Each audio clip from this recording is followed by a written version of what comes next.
Tujuan komunikasi sinkron dan asinkron. Halo, selamat siang. Perkenalkan, nama saya Matilda Luciani Chelsea Awada, biasa dipanggil Chelsea. Saya berasal dari Prodi Ilmu Komunikasi di Universitas Nusa Nipah Maumere. Baik, di sini saya akan menjelaskan tentang tujuan berkomunikasi sinkron dan asinkron. Yang pertama adalah komunikasi sinkron. Komunikasi sinkron adalah komunikasi yang memanfaatkan komputer sebagai media. Komunikasi sinkron terjadi secara serempak dan waktunya nyata. Contoh komunikasi sinkron adalah chatting, video call, panggilan suara, BBM, Line. Jadi jika ingin bertemu dengan teman kita yang ada di luar negeri, maksudnya kita ingin melihat mukanya, kita tidak perlu untuk harus ke luar negeri untuk bertemu. Kita bisa saja video call. Itu bisa menghemat waktu, juga menghemat biaya.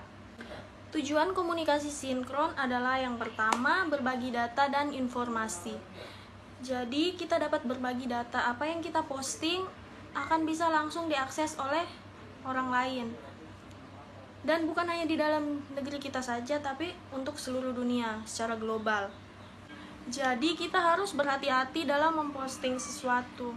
Apa yang sudah kita posting akan susah untuk ditarik kembali, apalagi jika orang-orang sudah melihat postingan kita itu.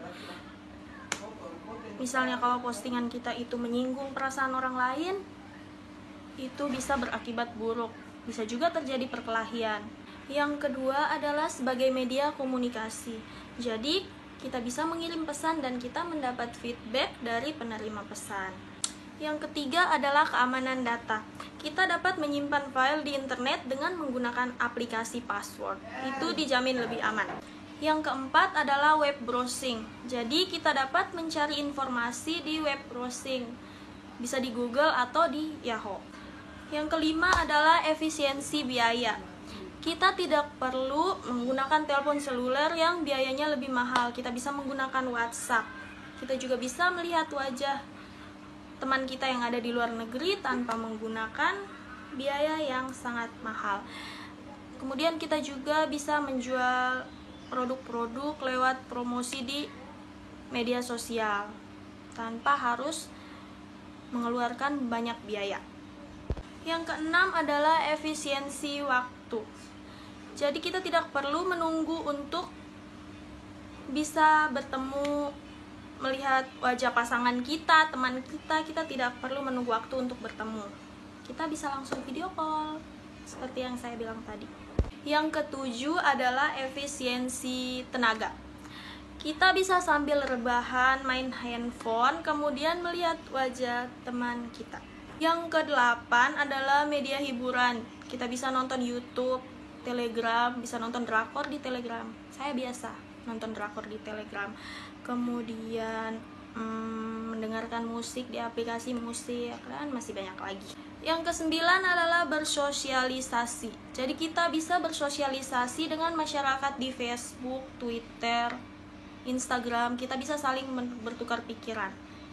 Yang ke-10 ini yang terakhir adalah ekspresi diri. Jadi kita bisa mengekspresikan diri kita lewat postingan dengan tulisan-tulisan pendek atau biasa disebut caption. Oke, jadi yang tadi adalah komunikasi sinkron. Sedikit penjelasannya ya teman-teman. Sekarang saya akan menjelaskan tentang komunikasi asinkron. Jadi komunikasi asinkron adalah komunikasi yang tidak menyinkron jam. Orang-orang biasa menyebutnya komunikasi terdelay. Contoh komunikasi asinkron adalah email dan messenger. Tujuan dari komunikasi asinkron adalah yang pertama, tidak memberi tekanan. Jadi kita tidak perlu terburu-buru dalam mengirim sesuatu, pesan atau apapun. Tujuan komunikasi asinkron yang kedua adalah meningkatkan proses kerja individu.